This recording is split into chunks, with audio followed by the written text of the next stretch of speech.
Array formulas हे अत्यंत उपयुक्त फॉर्म्युले असतात. आपण ॲरे फॉर्म्युल्यामध्ये इफ ही कंडिशन वापरली तर काय होतं हे एका उदाहरणानं पाहूया. माझ्याकडे काही उत्पादनांची यादी आहे आणि त्याचे रंग आणि आकार दिलेले आहेत. व्यवस्थापनाला असं हवंय की किती उत्पादनांचा रंग लाल आहे किंवा याच विशिष्ट सेलमध्ये बदल करून किती उत्पादनं निळ्या रंगाची आहेत हेही त्यांना माहिती करून घ्यायचंय. शिवाय कंपनीला किती उत्पादनं एका विशिष्ट आकाराची आहेत तेही माहिती करून घ्यायचंय. ते कसं करायचं ते आपण आता पाहूया. हे करण्यासाठीचा एक मार्ग म्हणजे प्रत्येक वेळी या सेलमध्ये इफ हे फंक्शन वापरायचं. आता आपण इथे कॉलम क्रिएट करू आणि त्यामध्ये फॉर्म्युला देऊ. इफ हे विशिष्ट सेल इज इक्वल टू इथे दिलेली दुसरी विशिष्ट सेल आणि आपण इथे ॲब्सोल्यूट रेफरन्स देणार आहोत. आणि जर या दोन किमती सारख्या असतील तर, जर त्या सारख्या असतील तर आउटपुट 1 आणि जर त्या सारख्या नसतील तर आउटपुट 0 असेल. जेव्हा आपण हे करतो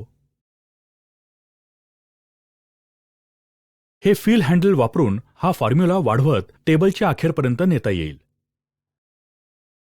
आता आपल्याला दिसतंय की इथे काही ठिकाणच्या सेलमध्ये 1 आकडा आहे आणि उरलेल्या सेलमध्ये 0 आहे.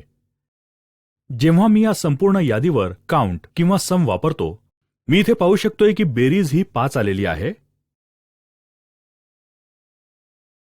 19 एंट्रीजमधून आपण इथे लिहूया इज इक्वल टू सम, सर्व कॉलमची बेरीज. आता इथे आपल्याला लाल रंग असणारे 5 आयटेम दिसतील. आता याच प्रकारे आपल्याला आकार शोधण्यासाठी आणखी एक कॉलम घ्यावा लागेल आणि विशिष्ट आकाराचे किती आयटेम्स आहेत त्यांची संख्या शोधावी लागेल. हे करण्याऐवजी आपण ॲरेज वापरू आणि आपलं काम जास्त सोपं करू. ॲरे फॉर्म्युला तयार करण्यासाठी आपण या सेलमध्ये असं लिहूया इज इक्वल टू सम, कारण आपल्याला आपली अट पूर्ण करणाऱ्या सगळ्या गोष्टींची बेरीज करायची आहे. आणि आपली अट आहे इफ. जर या सर्व सेल्स इथे आपण F4 दाबून ॲब्सोल्यूट रेफरन्स देऊया. त्यामुळे आपल्याला C च्या समोर डॉलर साइन दिसेल, 10 च्या समोरही डॉलर साइन दिसेल. त्याचप्रमाणे इथे सुद्धा. आता जर या किमती या सेल्स सारख्या असतील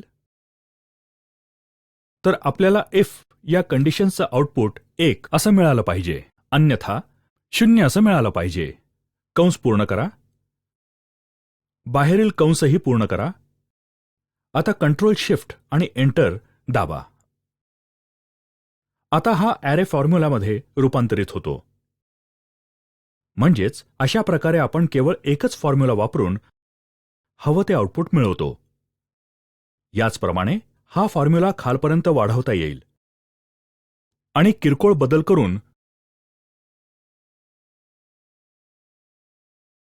वेगवेगळ्या आयटेम्सच्या आकाराबद्दलचं आउटपुट देणाऱ्या सेल्सची निवड करण्याकरता वापरता येईल.